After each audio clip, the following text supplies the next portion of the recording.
الله الرحمن الرحيم. الخلص الفول انا مش مسقوه. شايفين الفول ام عبد الله تحفه ما شاء الله. الفول ده هنعمله بالمعلقه السحريه في الدماسه، حاجه عظمه ما شاء الله عليه. شايفين؟ ولا اروع ولا احسن من كده ما شاء الله.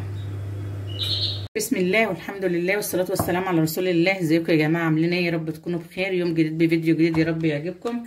بس ما تنسيش تحط لي لايك للفيديو وتشتركي لي في القناه لو اول مره تشوفيني، وكومنت حلو جميل يجازيك ربنا عنه خير.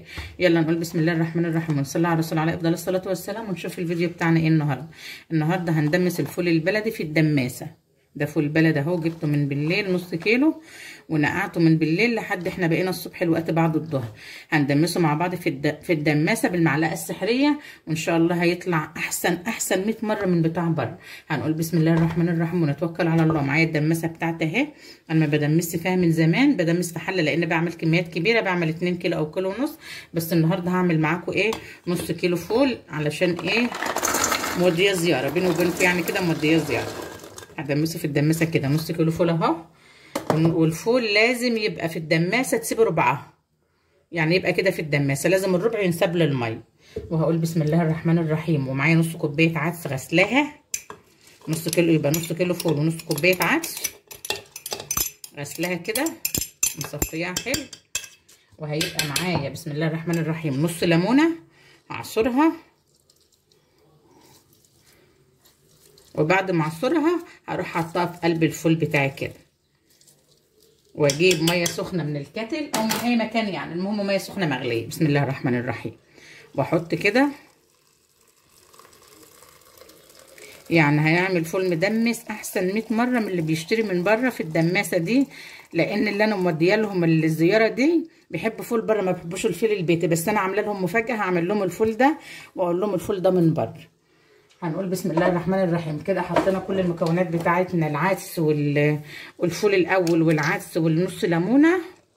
هجيب بقى المعلقه السحريه بتاعتي اللي هتخلي الفول بتاعك يستوي بسرعه ويبقى زبده وطعمه حلو ويبقى زي بتاع بره بالظبط. معلقه سكر مش مليانه، مش هرميه، معلقه سكر كبيره مش هرميه، صغيره كده. واحط الفول بتاعي على النار. تعالوا نحطه مع بعضين. حطيت الفول بتاعي هنا على نار عاليه، نار عاليه، العين الكبيره خالص اهي، لحد ما يغلي. بعد ما يغلي هنحط على العين الصغيره خالص ونوطي عليه، وطبق كده اهو في شويه ميه، علشان كل ما الفول ينقص ازوده من نفس الطبق ده، وهتاكلي فول بقى احسن من بتاع بره 100 مره في الدماسه. الرحمن الرحيم. شايفين الميه بتتبخر لوحدها يا جماعه، يعني الميه اللي في الطبق بيبقى ملياه بتتبخر لوحدها اهي. بسم الله الرحمن الرحيم. الفول بتاعه اهو بالصلاه على النبي على نار شمعه. وريهم النار يا ساهي، شمعه. سيبيه بقى كده، هو كده بعد حوالي ساعة ونص. شايفين ما شاء الله دخل على سوا اهو. هزوده حبة المية اللي في الطبق ده، واسيبه يعيش مع نفسه بقى كده، يبقى ايه ما شاء الله عليه اهو، حاجة عظمة. بسم الله الرحمن الرحيم. وكده يا جماعة الفول بتاعي خلص اهو بالصلاة على النبي. وعايزه اقول لك على حاجه، اوريهم الدماسه واوريهم البوتاجاز يا ساهي. لو الدماسه ما اتعصدش كده، الفول فرع عليها كده ولا فرع على البوتاجاز كده، تعرفي انك مش هتاكلي فول كويس. انما لازم الدماسه تفور الفول على نفسها، توسخ نفسها وتوسخ البوتاجاز، دي معلومه يعني. الفول بتاعي شايفين بقى زبده بالصلاه على النبي ما شاء الله ما شاء الله. شايفين زبده، الله اكبر عليه. يا رب الفيديو بتاعي يعجبك. ما تنسيش اللايك الحلو بقى والكومنت الجميل للفول المدمس بالمعلقه السحريه دي، وحاجه عظمه ما شاء الله.